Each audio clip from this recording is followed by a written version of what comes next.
Welcome back to Half the Battle. I'm your host as always, Daniel Levi, and joining me on this very special edition of Half the Battle is UFC featherweight Charles Rosa. Charles, welcome to Half the Battle, man. Hey, what's up, man? Thanks for having me on the show. Absolutely, man. It's my pleasure. So we all know that Dana White has his show Looking for a Fight, but I hear there's someone else looking for a fight, and that man is Charles Rosa. So you got a message for the UFC or what? Yeah, man. Put me in. I'm ready. I told him right after my fight in January, I came off a win, in Boston, and my hometown, it was a good fight. I got the win against a tough guy. They switched my opponent out a few times, but I told him I'd fight anyways. Actually had 3 opponent changes fight week, so they were going to pay me anyways, but I told them I wanted to fight, so I took the fight, got the win, and I told them right when I was done that I was ready to hop back in. So we're still waiting, waiting. I talked to Sean Shelby in Vegas, matchmaker for the UFC, and he told me that it could be as late as August or September until I fight again, and I'm not trying to wait that long. I'm just reaching my prime right now, coming off a win, and I'm hungry and I want to fight. So I train twice a day, every day, and I'm in the best shape of my life. So I'm ready to go. Yeah, and obviously you're a true fighter. You'll fight anyone. But aside from the champion at 145 pounds, is there someone specifically that you'd like to fight? Yeah, well, something that just came up the other day is a fight came up with BJ Penn. Dennis Seaver, who I actually fought in my UFC debut on 5 days' notice. I fought Dennis Seaver on Friday night in Sweden, and he was originally scheduled to fight BJ Penn on UFC 199, and he was out with an injury. So the second I saw that, I called my manager, sent a message to the UFC saying that I would take the fight, and it sounded like they put my name in the hat along with a few others, and actually my teammate Cole Miller ended up getting the fight late last night. So I'm not sure how it works, but I know when I fought in Boston, when Jimmy Hedges fell out of my fight, they gave me a couple names and let me pick them. So I'm sure that's what they did with BJ. They gave him a couple names and he got to pick which one he wanted, and he picked Cole. So I'm just I was a little upset, but I'm still going to be ready because how injuries work, anything can happen. So. Yeah, absolutely. You never know when you're going to get that call. And real quick, how do you see that matchup between Penn and Cole going down? I think it's a good matchup. You never know. I think it's more on BJ Penn rather than Cole. Cole's a tough gamer. I know him. He's actually one of my first training partners ever when I first moved down to Florida. He's one of the first guys I ever trained with, and kind of came up with. He was in the UFC when I actually was in my first day in class. He was already in the UFC. So he was one of my first coaches, and now I train alongside him. But as far as that fight, I think it's a tough matchup for Cole because what Cole is best at and what he's won the most at is jiu-jitsu, and that's also what BJ Penn is the best at. And BJ Penn's, that's why I said I think it's up to BJ Penn. If BJ Penn comes in shape, ready to go, it might be tough for Cole. But I think like I said, Cole's a gamer, and he can go in there, he can beat anybody on any given night. So I'm excited to see it. Yeah, it's going to be a real fight, that's for sure, man. So, as far as your career is concerned, you go 9-0, and you finished all your fights. Then you get the call on short notice to fight Seaver in Stockholm, Sweden. And, man, you put on a really valiant effort. It's funny because in your only career defeats, you won Fight of the Night. And, the fans love you for a lot of reasons. Obviously, you do have that Taekwondo-style standing, but on the ground, your jiu-jitsu is no joke. But I think the thing that stands out most is, you're a workman-like fighter. You got heart for days, and, if someone starts to gas out in that third round, you're going to put it on them real hard. Yeah, for sure. That's something I pride myself in. I feel like that's the one thing that you can really control. Skills take time to develop, but, coming and being in shape is my responsibility, and I'm in shape all the time, and I don't ever get out of shape because I know how those fights can happen. I could get a call in 5 days like my UFC debut, and you want to be ready. There's no worse feeling going into a fight knowing that you're not in shape or something. That's something that I've never experienced and I don't want to experience. So I just keep myself in shape and ready to go and ready for the call. But like I said, I'm also hungry and want to get in there as soon as possible. So. Yeah, I definitely expect you to get a phone call real soon. That's just how this game works, man. And so, like I said, you go 9-0 with all finishes. What was it like going the full 3-round distance in your UFC debut on 5 days short notice in Europe? Really, just it was a crazy whirlwind. But it was pretty nuts. But I don't know, man. It was, I got the call. I was actually on a plane on my way to Holland. So just, I didn't find out till I got off the plane. My coaches and everybody knew, and then I didn't have incident like it. So it was crazy. But, for me, mentally, I prepared myself. That's why I fought 20 amateur fights.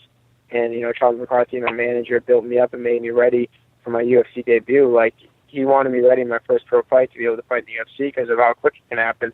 From the minute I made my pro debut to the time I made my UFC debut was a little bit less than 2 years. So it all happened real fast. And, I just made sure I was prepared. I'm always mentally prepared. When I was fighting amateur, I was fighting every weekend. I would show up at the venue. They'd switch my opponent literally as I'm walking into the ring. So that's nothing new to me. And there's not much of a difference if I'm doing it, if I've already done it before in the amateurs. That's what it's for. It's for experience. And that experience helped me in the UFC because it's stuff that I've already went through before and experienced. So it just made it that much easier. But like I said, all my fights I was 9-0 undefeated coming in, a lot of confidence.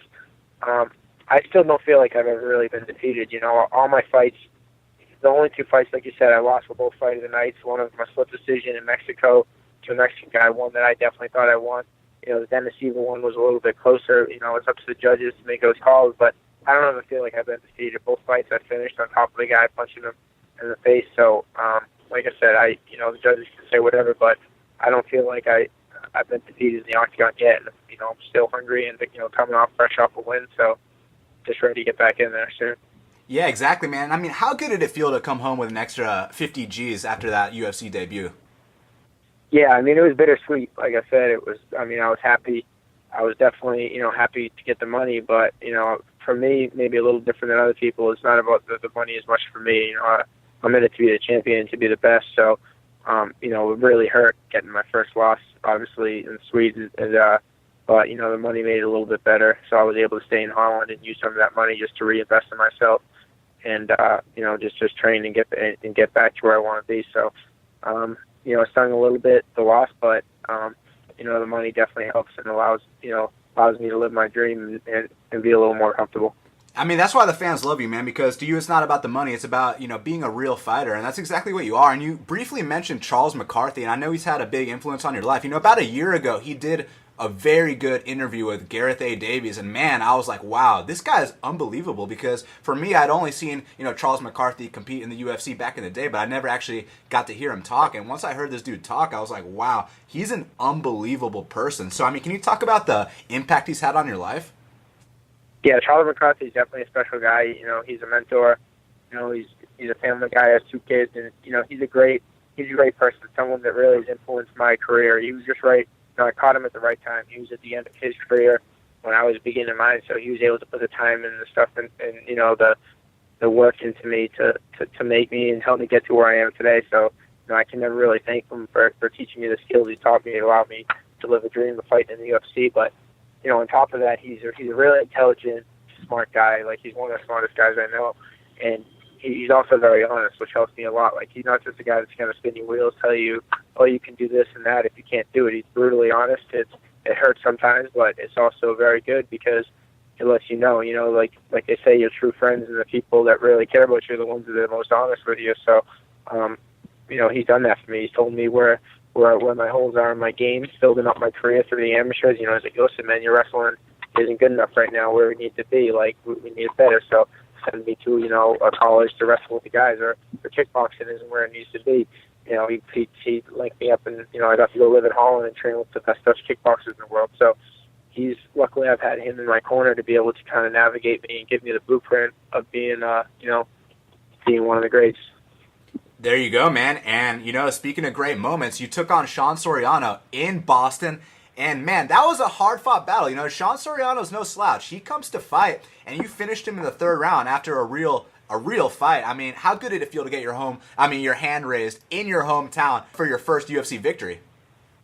Yeah, there's no better feeling than that, being able to go back to the venue that I watched, like, my favorite sports teams play as a kid. I used to go there in youth hockey leagues. The coaches would take us to the Bruins games, the Celtics games, see all the banners up there hanging up, and be able to go back to my hometown and, come home victorious is, especially against a kid from Providence. There's always a little Boston-Providence rivalry, and obviously American top team versus Black Zillions, and he was kind of like their up-and-coming best prospect, and I was one of American top team's best. up-and-coming prospect. So it definitely was really good, especially since that Ultimate Fighter show was airing right after that. So it really was a big deal to get that win, and for not just for me, but for my team and for my city. So it was a special night for sure. How serious is that rivalry between the two teams? I mean, it's pretty serious, they got, we have respect for each other, but, we always have guys, I don't know if people know how the gym was founded, but it was founded from kind of guys leaving our gym and trading over to a different gym and, just taking guys with them, offering them money and stuff. So I don't really have any hostility or any problem with them, but personally, but it's kind of just like, it's just that's like the only gym. I literally live next door to it. I could throw a rock to the Black Stallions gym from my house, but it's the only gym that I'm really like not allowed to go into because of politics. So it's kind of, it's bitter for me. I don't really like, it kind of sucks. Like, I like to go learn from the best all over the place. They have a great striking coach there, Henry Hooked, and some good coaches and stuff that I would love to work with, but it's just because of politics I'm not able to. So it kind of sucks, but, I think it's more for the fans too, but, I know that the two owners of Black Stallions and, Dan Lambert, and I forget the Black Stallions owner's name, they really don't like each other, so it kind of just makes it more interesting when we fight each other. Yeah, and in your next fight, man, you took on Yair Rodriguez in Mexico, like you mentioned, and dude, I know it was a disappointing result, but you know what? That was an unbelievable fight, and for the fans, I feel like it's not really about win or lose. It's about what kind of fight you put on, because like there can be dudes that go on big win streaks, but if they're just hugging someone up against the fence and being boring, the fans don't really remember that, but they remember true fighters, and you went out there, you fought him like a man. But I gotta know, man, so you do have a Taekwondo background. When he started throwing those jumping kicks at you, were you kind of like, damn, this dude's athletic, or what'd you think about it? Yeah, for sure. Yair Rodriguez is definitely something special. The kid, he is especially talented. He has a much more well-rounded background in Taekwondo than me, but, super athletic kid, tough, but, I kind of felt like I got a little robbed in that fight, which, I was in Mexico, his hometown. I lost a split decision, so one of the judges gave it to me, the other two to him. I finished the fight on top, hitting him, but, you can't control that. You can't complain, but all I can do is go in the gym and work harder. But yeah, he's special. He's off to 4-0 start in the UFC, and he got a big name now, and he's doing really well. He just knocked out Andre Fili with like a spin and jump kick, which I was actually cage side. I saw. It was pretty cool that I was happy he won, because it always is better when the guys you fight are winning. But he's a spectacular fighter. I don't take that away from him, but in the same breath that, I know hopefully one day I'll be able to get my shot at him again, on neutral territory, and, maybe it'll go a little bit, be able to, get that one back. Yeah, I'm sure you guys will fight again soon in the future. I was actually cage side at that fight as well against Fili, and damn, dude, ever since you fought him, he's been just destroying dudes. But you really put it on him, and I got to know, how tight was that triangle choke he had you in that first round? Oh, I felt my arm starting to go numb, but you're gonna have to put me to sleep before I tap out. So I don't know. I'm not gonna quit. So I'm gonna fight to the very last end. I used a cool little technique that Charles McCarthy actually showed me, is that putting the hand over the mouth. So, which is legal. Most people don't even know that it's legal, but when he was in the triangle, I used my hand that was caught in the triangle and covered his mouth, so he was restricting his breathing a little bit. So, and I had him, and I kind of stacked him against the cage, which is also something else Charles taught me. So it kind of really was held him up so he couldn't get the full transition on it that he needed to finish. He couldn't get the angle that he needed. So I kind of just waited out, and I knew eventually when you hold that triangle so long with all the people around and stuff, I've been there before, that it kind of burns out your legs a little bit. So I kind of tried to get him in there, and I was able to get out of it. But it was a tight triangle for sure. But that's my specialty, jiu-jitsu. I think submission defense, I think, would be my best attribute as a fighter, but in submission offense as well. But I wasn't going to get tapped out that night. Yeah, and where does this heart come from, this will to win, man? Because you're so goddamn tough. So, when did you realize that, you got no quit in you? Yeah, man. I've been through a lot in the fight. A lot in my life. That they always say, like, the best fighters, kind of the people that went through the most stuff. I know a couple, my teammates that are just super tough, like Daniel Strauss and a lot of other guys that it's just kind of, Dustin Poirier, just guys that, they're all guys that have went through, if you look at their stories and things that they've went through, it's just things in their life that make you tough. And, just life experiences. And for me, it's just I also played hockey growing up as a kid, young, so all that stuff just kind of I was always a competitive kid playing hockey, and in Boston, up in New England, one of the most competitive hockey leagues. And the one thing my dad always said, he never cared if I scored a goal or did any of that stuff, but he always cared that I'd hustle and try as hard as I can and never give up. Doesn't matter if we're down 6 goals to nothing, but he would just want to see me hustle to the end of the game. So that's one thing that was instilled in me as a young kid. And my Uncle Tommy, he's a boxer, so he always, was a kid growing up. He'd always kind of just, like chase me around the house and stuff like that. So we'd always have good times. And but I think it was just the way I was raised, and just kind of a lifestyle. Just I was always taught to never quit, never give up, and that's kind of where heart is built from.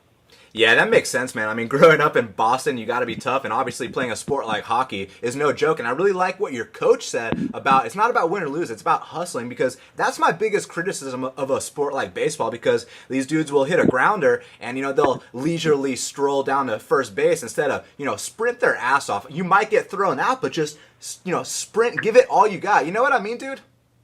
No, for sure. I mean, that's why baseball is probably my least favorite sport. A sport I never played, but I mean, I'm a Red Sox fan, huge Red Sox fan and stuff. But I'd say out of all the sports, baseball is my least favorite. Yeah, definitely, man. But then again, you fought in Boston for the second time, in your UFC career. You take on Kyle Bochniak, and this was short notice too. You were initially supposed to fight Jimmy Hedges, and he pulled out, like the week of the fight, and then he retired, interestingly enough, and you took on Bochniak, who was flying under the radar. And, he actually rose to the occasion when you guys fought. If you watch his regional scene fights, he never fought that tough in any of his fights, dude. But when he fought you, he looked better than he ever looked. But, I mean, you showed why you're Charles Rosa. You went out there and won a very hard-fought decision. It was actually the first decision, or actually, is it the second or the first of your career? It was the first decision that I won ever in my career. So, but yeah, the thing about Kyle is that, man, the kid was super tough. Charles McCarthy actually, the way the UFC went, I was going back to the BJ Penn thing about picking the guys. They gave me they gave me a couple options of guys to pick from, and Kyle was one of them, and he wasn't my first choice, Well, it wasn't up to me. I mean, I'd fight anybody, but Charles McCarthy, it wasn't his first choice to pick. Initially we chose Augusto Mendez, who was like a world champion black belt jiu-jitsu guy, because we're so confident in my jiu-jitsu that I know that I'm not going to get submitted, and his stand-up was kind of weak, so I was like, I'll keep an opponent. So we picked him, and then he pulled out 2 days later, and it left Kyle Bochniak. Charles McCarthy, he was confident I'd win the fight, but he knew Kyle Bochniak was a tough guy. I mean, he was 6-0, undefeated. He was 6-0, undefeated, and he had, I think, 4 or 5 first-round finishes and a lot of knockouts. I mean, the kid's a beast. There's no doubt about it. Very, very athletic, super athlete, tough kid, and being from South Boston, the kid has heart. So, he went in there and proved it. He fought his ass off. He fought his heart out. And like I said, man, I was hitting him with some good shots. His face was busted up, and I thought for sure he was going to break. I mean, I'd say 99% of other fighters would have broken that situation, but it's more just hats off to Kyle for being so tough. I think he has that it factor that which most UFC fighters do, that when you get to that breaking point, you just don't break. You keep fighting, and that's what makes a great fighter. But, I mean, I'm excited to see him get in the cage again, too. I think he's a little bit underrated. He's going to do well in the UFC. Yeah, Kyle comes to fight, man. What was more surprising, the fact that he, fought you so tough in that first round, or the fact that in the second and third round, when you were putting it on him, that he wouldn't back down? Yeah, I think it was.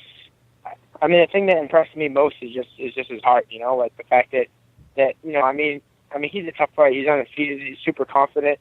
So when he came in there, he was, he was going in there to win. He wasn't going in there to just say he fought in the UFC. I mean, all these guys that get their chance, and even when I fought Daniel Levi, like, I wasn't going in there to just be like, oh, I fought in the UFC. It's my one chance. Like, you're going in there to win. Just you're coming in there confident.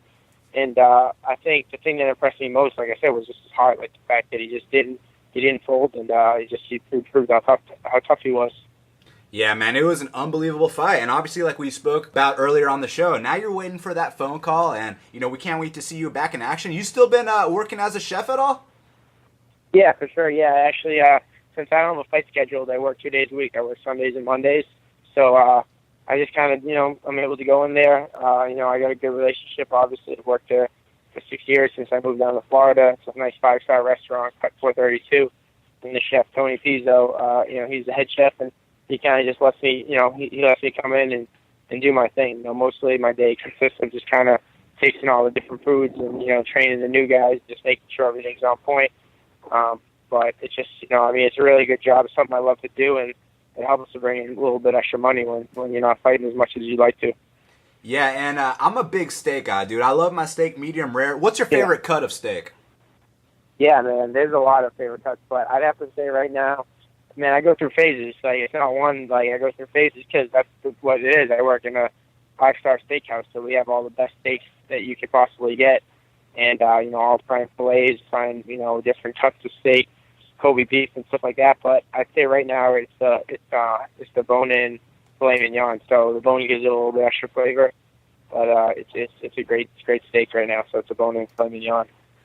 There you go, man. I'm definitely have to come make the trek to Florida and try that. I'm from ATL, actually. You actually had a couple amateur fights in Atlanta. How did that come about? Yeah, man, I fought a bunch of times in Atlanta. Well, Charles McCarthy has a good relationship with, I know Cole and Micah. So Cole and Micah, they're from Atlanta. Well, they're from Georgia. They're from Macon, Georgia, I think. So Cole and Micah were kind of my first coaches, so they would get me a lot of amateur fights when I was coming up through the amateur rankings, and then I built relationships with the guys in Atlanta. I think the guy's name is Brett Moses, has Fight Party Promotion, so I fought a bunch of amateur fights through him. So, that's how I came through, got to go through Atlanta and stuff like that. But, yeah, man, anytime you come down to Florida, you're always welcome. Just, just give me a heads up, let me know you're coming, and hopefully from there, if you come on the day that I'm there, I'll hook you up with some good steaks and some food. Awesome, man. Looking forward to it. And before we get out of here, our good buddy James Lynch wants to know, are you happy or upset to see Tyler Seguin and the Dallas Stars out of the NHL playoffs as of last night? Yeah, no, I mean, man, I always root for the guys to be good. I always like seeing the Boston, even though they didn't really like him that much. I mean, I always like all the former Boston players, I like even Lucic and all those guys. Man, I always love watching them when they switch to other teams. So, I mean, there's no hate there, man. If it's not the Bruins I don't really care.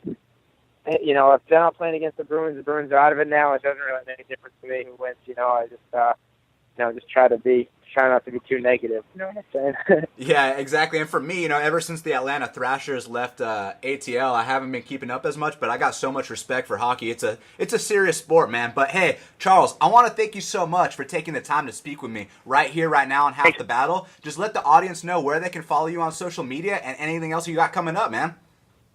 Yeah, for sure, man.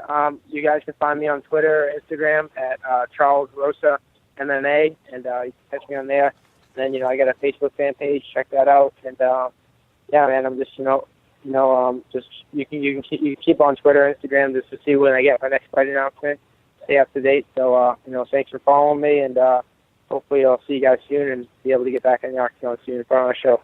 Definitely, the fans want to see you soon, and I'll definitely take you up on that steak, my man. So you have a great day. All right, bro. Brother. All right, my man. All right, good talk. All right, peace out, man. Later. Welcome back to Half the Battle. I'm your host, as always, Daniel Levi, and joining me on this very special edition of Half the Battle is the Titan FC featherweight champion, Andre the Bull Harrison. Dre, welcome to Half the Battle, man. Thanks, man. Thanks, you guys, for having me. Absolutely, man. It's my pleasure. So, I mean, obviously we got a lot to talk about. You're 12-0, you're undefeated, but it just got announced. You're taking on Davison Ribeiro at Titan FC 39. So how do you feel about the matchup? I think it's a good matchup. I know he's a real tough dude, so I'm definitely looking forward to going out there and, putting on one more time.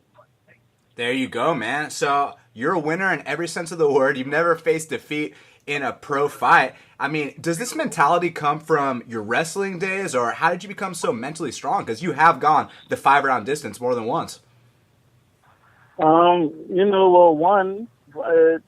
first and foremost, I would say it comes from training. It's a trickle-down effect. My head trainer, coach, and father figure, Keith Trimble, he's really, really tough, man. He doesn't, the word excuse doesn't even, you can't even use that inside the gym, you know what I'm saying? And so, no matter how you're feeling, no matter what you got going on, once you get in there, you're going to have to work hard. Not only that, but I have really, really tough training partners as well. And, same thing with Joe Scarola, his jiu-jitsu is world class, and you know when you're going with him, you're gonna have your hands more than full. So going with these guys, you know, it definitely is a confidence booster and gets myself up. And then again, man, you know, growing up, you know, battle after battle, you know, going through things and, you know, doing certain things, you know, you come to a point where it's like, you know, you're going to be hit with some type of adversity in anything you do. You know, your job as a person is just to try and make it past that. And speaking of overcoming adversity, how tight was that guillotine choke that Steven Siler tried to get on you last fight? Lord have mercy. It was jokes, man. I was talking to somebody about it before, and I was like, at one point, I was in the guillotine, and I heard Joe Scarola saying, "Andre, you have to sit your hip," and everything just went real quiet. I was like, "Damn, I think I'm about to go out," you know. And I was just sitting up there trying to fight, and you know, find an air pocket so I could breathe. Eventually, I found it and was able to do what I needed to do. But again, I credit that to all my jiu-jitsu guys, and you know, definitely Greg Gillespie. He was getting real good. Is real good at that guillotine, and so me going with him every day and defending it and finding different ways to both stay out of it and then get out of it once I'm in there. You know, that just made somebody being able to get me in that position that much tougher. Did the thought of tapping ever cross your mind? No. Damn, sons. I learned a lot of lessons in life, man, and one of the lessons I learned when I was wrestling in high school, we'd be in a tough position and we'd have to hold it for, you know, whatever time frame coach had us holding it for. And he would say, you know, little stories or things to us. One that I really remember is he would say, if this room was filled with water and, you know, you were scratching at the ceiling, would you be one of those guys with like blood and paint chips under your fingernails, or would you just sink to the bottom? It's like, 'cause you never know when that door will open up and you'll be able to breathe again. And so that was just one of those lessons that I learned. You know, it was one of those things where it's like, you know, you're going to be in a bad position. You know what I'm saying? And that's just life. It doesn't matter what you're doing. You can be playing chess and you can find yourself in a bad position. The whole thing about it is you have to fight to the bitter end, you know. So worst that's going to happen in that position, I'll go to sleep. You know, whatever. I go to sleep every night. It doesn't, you know, it's not, you know, that's, you know, I'm gonna just keep fighting. You know what I'm saying? No matter what, that's what I tell people. Like, for me, I just feel like I'm one of the toughest people out there. Period. You know what I'm saying? And so, put me in a bad position, whatever. I'm gonna do what I need to do. You know, figure it out. So I mean, basically, you're ready to die in there.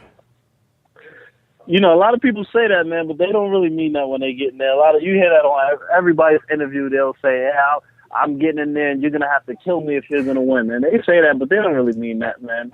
You've seen guys tap before the submission was even on properly. You know what I'm saying? And again, I'm not gonna go out on a limb and say all of that. I'm just gonna say, if you get me, you know that you earned that, because again, I'm fighting right down to the whistle. I mean, we've seen that then. We've seen it when I fought Holloway. I was in a triangle choke for pretty much a whole round, 3.5, 4 minutes. You know, again, I'm going to fight to the very end. That's just what it is. Yeah, that's what champions do. And I mean, yeah, like you said, you'll fight to the bitter end. So after you got out of that guillotine choke and you got on top, I mean, how much of a relief was that? I think more of the relief came because he took a second and he went, ah. And in that brief second, like, the frustration that came out of that, because that's what he's known for, you know, is his guillotines. So the fact that he was, like, losing faith in that gave me more confidence, because it's like, all right, he knows now, you know, and it was just one of those things where it's all right, now I got to pour on, now I got to really go for it, you know. So do you feel like you broke him with your mental fortitude? I wouldn't say that I broke him, but it definitely made him like feel like, all right, I got to go to something else and, well, you know, something. And when you make somebody have to switch up what they're good at or whatever they want to do, that puts them on the losing end of things, man. Definitely. Now, after that fight, were you confident that your hand was going to get raised? Yeah, I knew I was going to win that fight.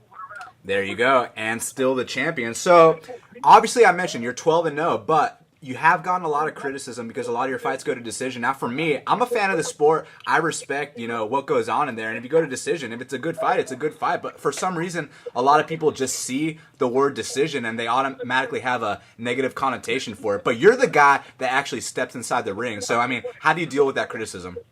I mean, I don't care what people say. Somebody's always gonna have something to say, man. One of my training partners, Gregor, he's 6-0 with 6 finishes.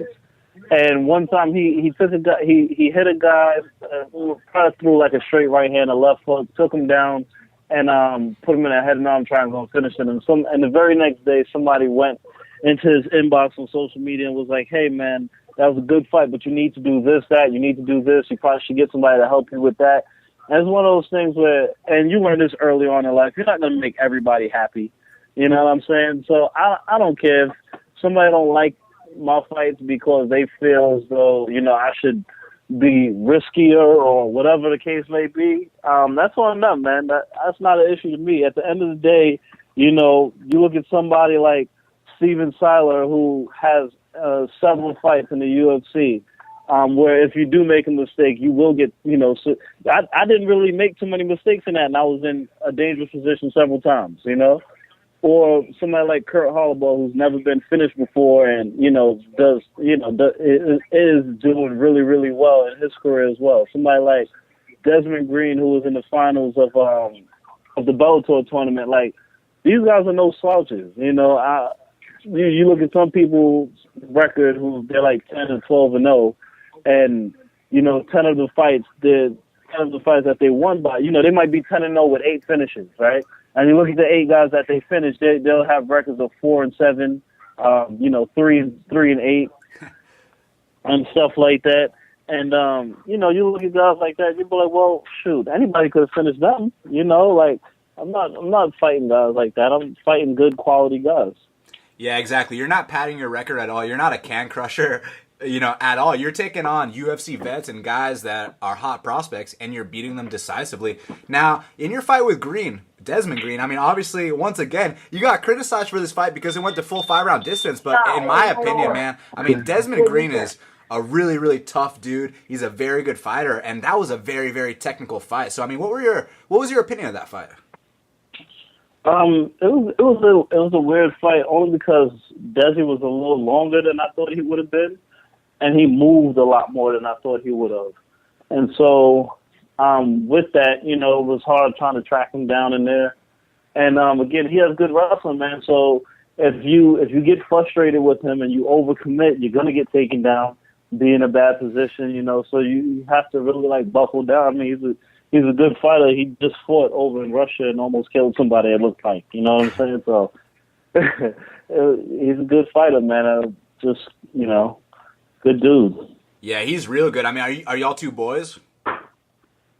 I wouldn't say we're boys, you know what I'm saying? I wouldn't say all that, but, I definitely, anybody that gets in there, I respect them because, again, it's not easy going out there and fighting in front of people you care about and, all this other stuff. I mean, you got your wife or girlfriend or, children watching and, you know what I'm saying? And again, all your friends and family members at the gym, they know how much work you put in. Like, it's difficult. It's not just you going in there and fighting. Like, you're fighting representing a whole bunch of people, your gyms, everything. So it's tough doing that. So I respect everybody that does it, and, I respect him for getting in there. I thought we went out there. It might not have been the most exciting fight, but, we definitely went in there and tried to go after it, and, it was a good fight. Yeah, a lot of people don't understand the fact that you guys are going in there in a steel cage to compete, against each other for half of your purse in front of your friends and family for all the bragging rights. Why don't people understand that, man? Because they don't do it. You know what I'm saying? It's hard for people to understand something that they've never done or, never gotten there and dealt with. Like, it was funny because one of my friends and training partners, Terrence Hill, who's a Muay Thai fighter, he teaches kids kickboxing at the gym. And so you'll see when they spar, some of the kids, they'll get hit with a shot and they'll get frustrated or panic and they'll cry. And the parents will be on the side and they're like, get your hands up. You got to do this. You got to do this. Circle. Put your jab out. and you hear them, and they're like yelling, but not in a constructive, like a positive, constructive way. And so some of those same parents, they took the men's kickboxing class at nighttime. And on this particular night, I happened to just be warming up. And, you know, every once in a while, sometimes you get bored with hitting the bag, you know? And so I was like, all right, I'll use these guys as part of my warm-up.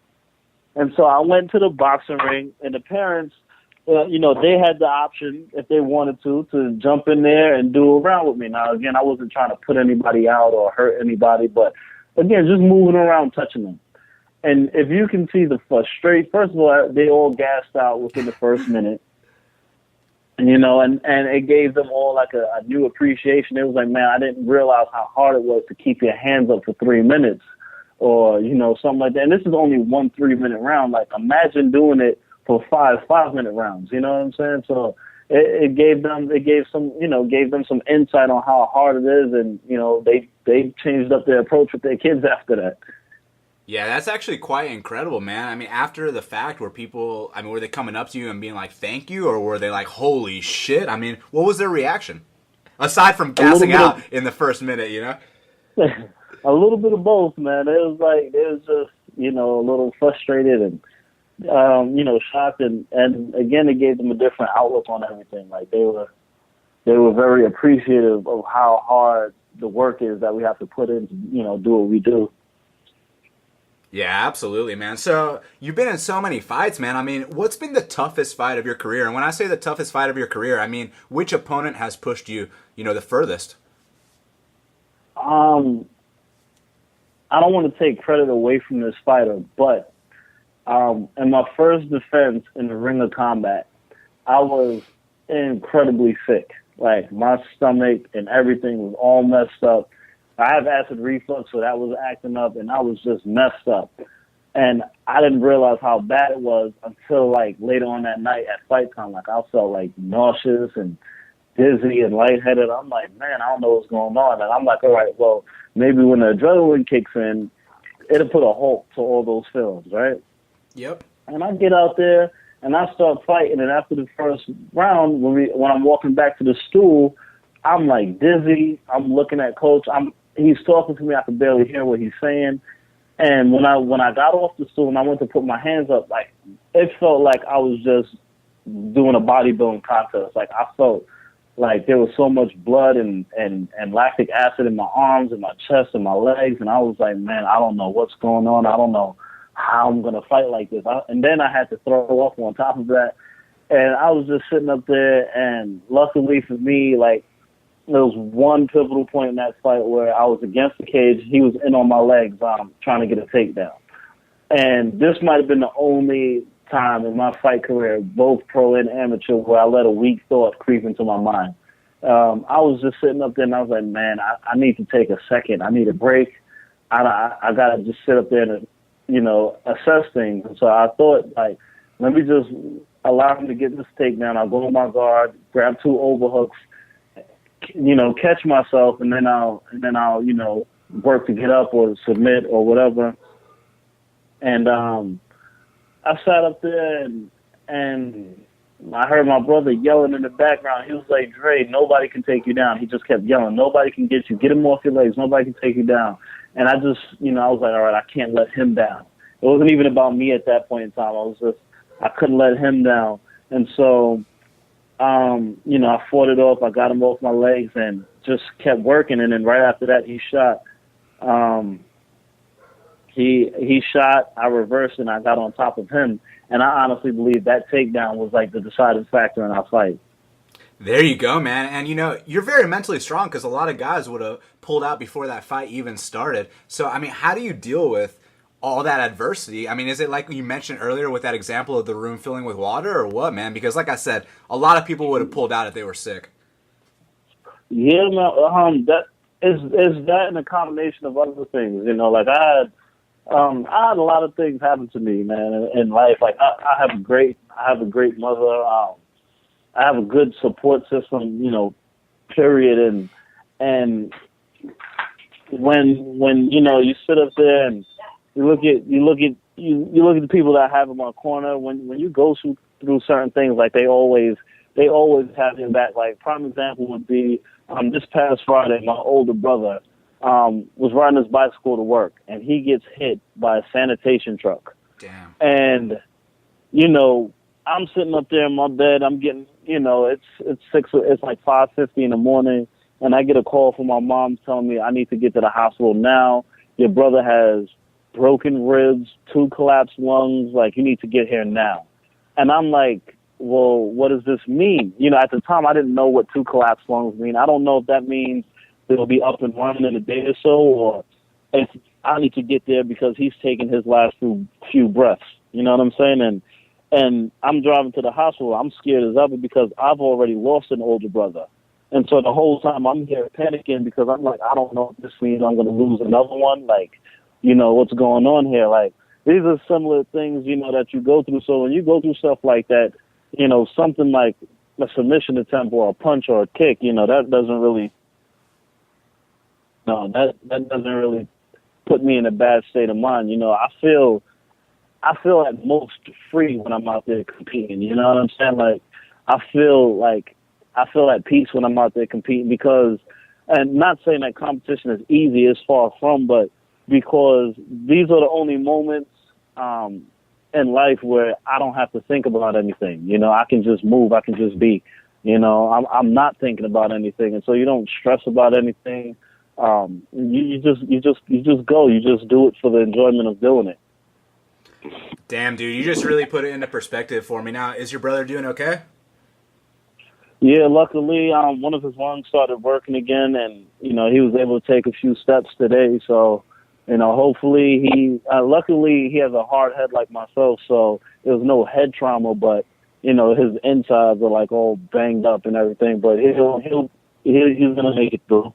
Yeah, he's going to pull through for sure, coming from your family, man, I'll tell you that. So, I mean, geez, dude, I mean, I feel like I've learned so much just talking to you here that now I get it. Like, when you get in there, it's like no big deal because of everything you've been through outside of the ring. Oh, yeah.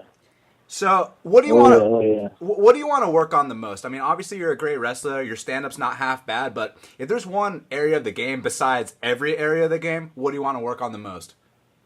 If I could, like, pinpoint a focal point,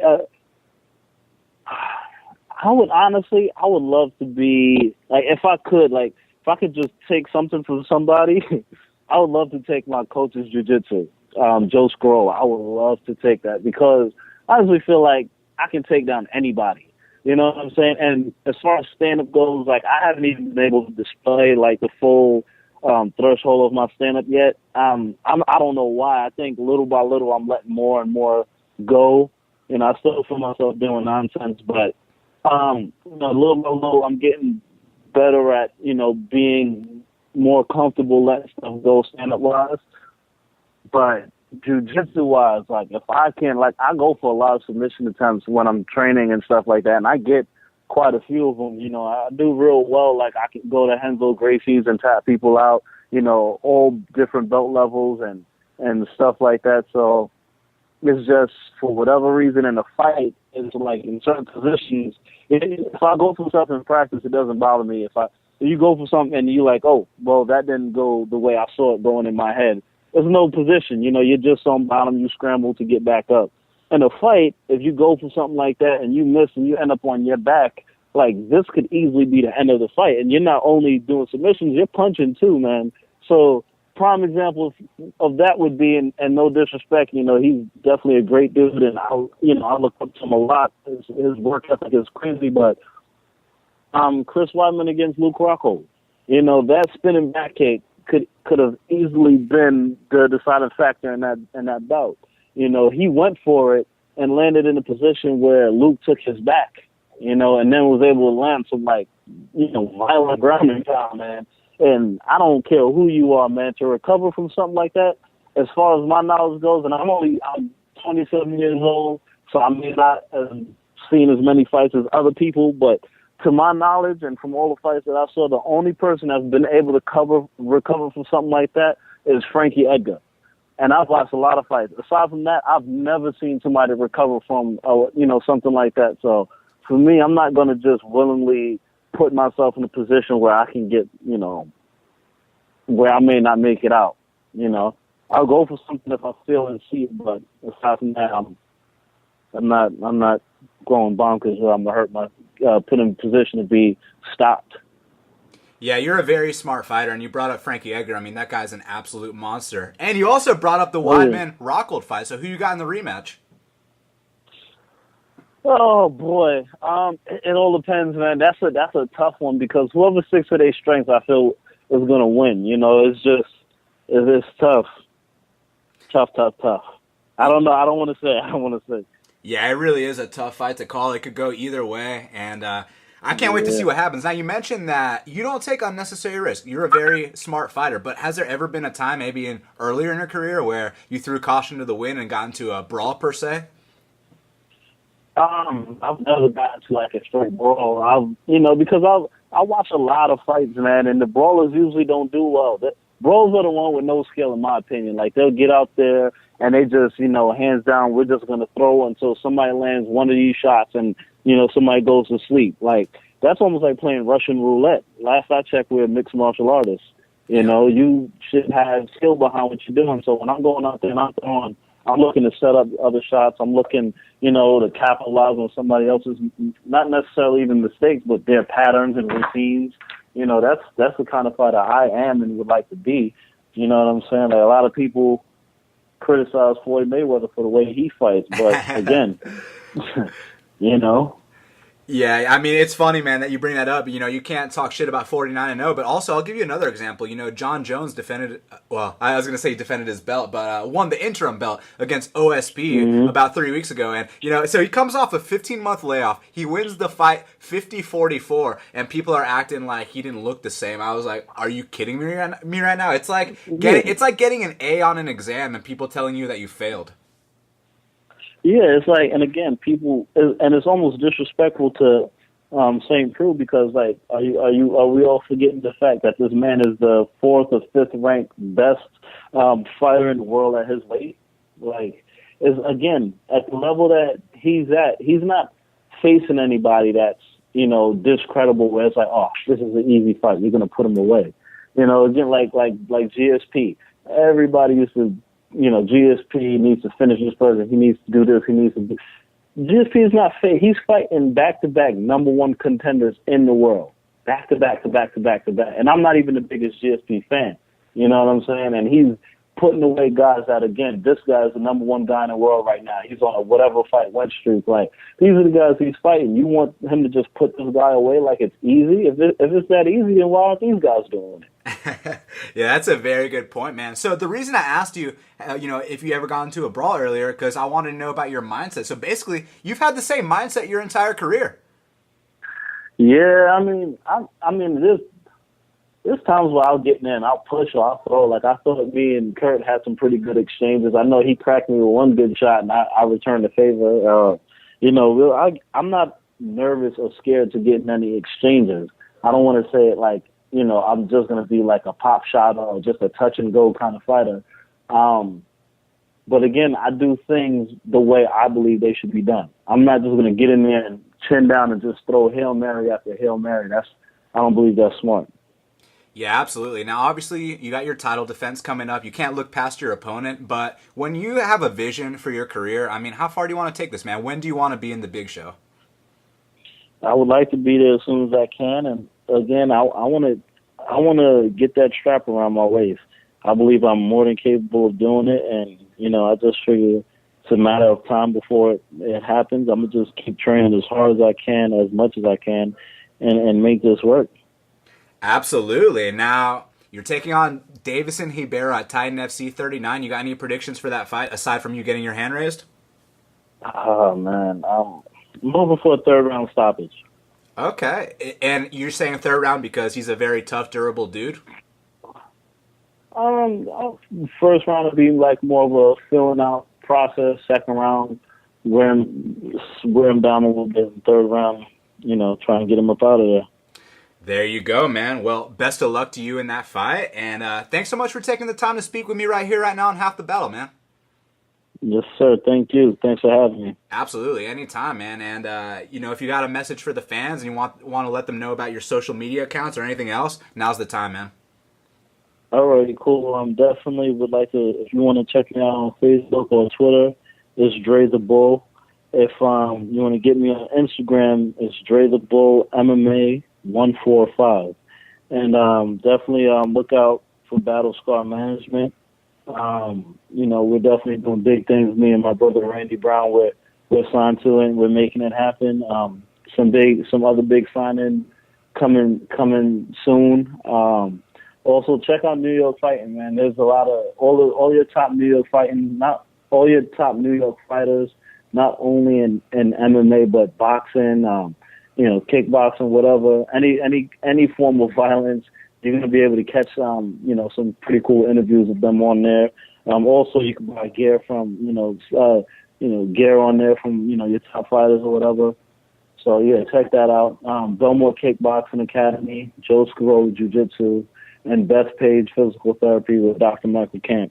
The best places you can go if you're in New York. Best places. And one more thing before we get out of here. What kind of music you like, man? Oh, man, well, first and foremost, I'm Trinidadian, so I stay listening to some reggae music. I rarely ever listen to anything else, All right, so just reggae for Dre the Bull, huh? Oh, yeah. You hear me come out to reggae the last few times, too, so I'm going to just keep it that way. All right, yeah, man. Keep it up. Keep winning. And best of luck at Titan FC 39, Dre. All right, thanks a lot. Have a good night. All right, you too, man. All right, goodbye. Peace. There you have it, folks. Follow me on Twitter at Best Fight Picks. Subscribe to Half the Battle on iTunes, SoundCloud, and YouTube. And until the next time, enjoy the fights.